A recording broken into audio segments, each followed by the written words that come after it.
ಮುಂಗಾರು ಅಬ್ಬರಕ್ಕೆ ಮಂಗಳೂರು ಕೂಡ ತತ್ತರಿಸೋಗಿದೆ. ಎಲ್ಲ ನೋಡಿದ್ರು ಮಂಗಳೂರಿನಲ್ಲಿ ನೀರು ಮನೆಗಳ ಒಳಗೆ ನೀರು ತುಂಬಿಕೊಂಡ್ಬಿಟ್ಟಿದೆ. ಜನ ಪರದಾಡೋ ಪರಿಸ್ಥಿತಿ ನಿರ್ಮಾಣ ಆಗಿದೆ.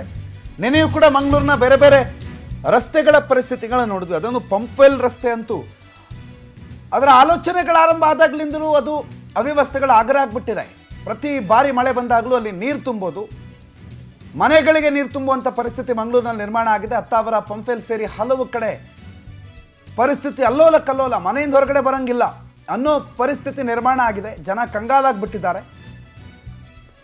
ಎಲ್ಲಿ ನೋಡಿದ್ರು ನೀರು, ಸುತ್ತ ಯಾವ ಕಡೆ ಗಮನಿಸಿದ್ರು ನೀರು. ಮಳೆ ಮಳೆ ಮಳೆ ಮಳೆ ಬಿಟ್ಟು ಮಂಗಳೂರಿನ ಜನರಿಗೆ ಕಳೆದ 4-5 ದಿನಗಳಿಂದ ಬೇರೇನೂ ಕಾಣಿಸ್ತಾನೆ ಇಲ್ಲ, ಬೇರೇನೂ ಗೊತ್ತಾಗ್ತಾನೂ ಇಲ್ಲ.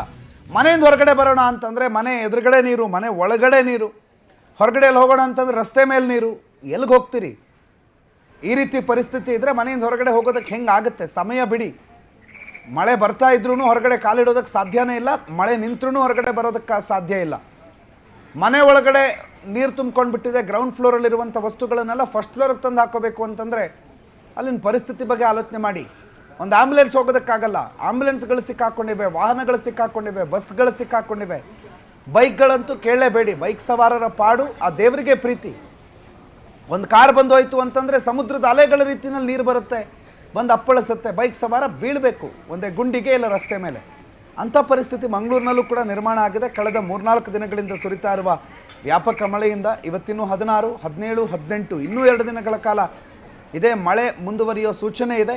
ಅದರಲ್ಲೂ ವಿಪರೀತವಾಗಿ ಮಂಗಳೂರು ಭಾಗದಲ್ಲಿ ಅತ್ಯಧಿಕ ಮಳೆಯಾಗಿದೆ.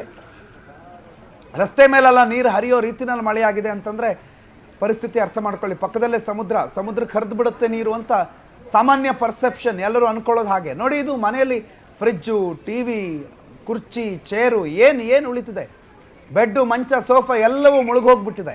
ಪಾಪ ಇವ್ರಿಗೆ ಯಾರು ಪರಿಹಾರ, ಯಾರು ಕೊಡೋದು? ಸರ್ಕಾರ ಅಂತೂ ಕೊಡಲ್ಲ. ಯಾಕಂದರೆ ಅಲ್ಲಿ ಇನ್ನೂ ಸತ್ತಿಲ್ವಲ್ಲ ಯಾರು.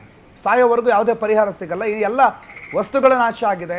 ಲಕ್ಷಾಂತರ ಮೌಲ್ಯದ, ಒಂದು ಮನೆಗೆ ಲಕ್ಷಾಂತರ ಮೌಲ್ಯದ, ಇಡೀ ಜಿಲ್ಲೆಯಲ್ಲಿ ಕೋಟ್ಯಂತರ ರೂಪಾಯಿ ಮೌಲ್ಯದ ಆಸ್ತಿ ಪಾಸ್ತಿ ಹಾನಿಯಾಗಿದೆ.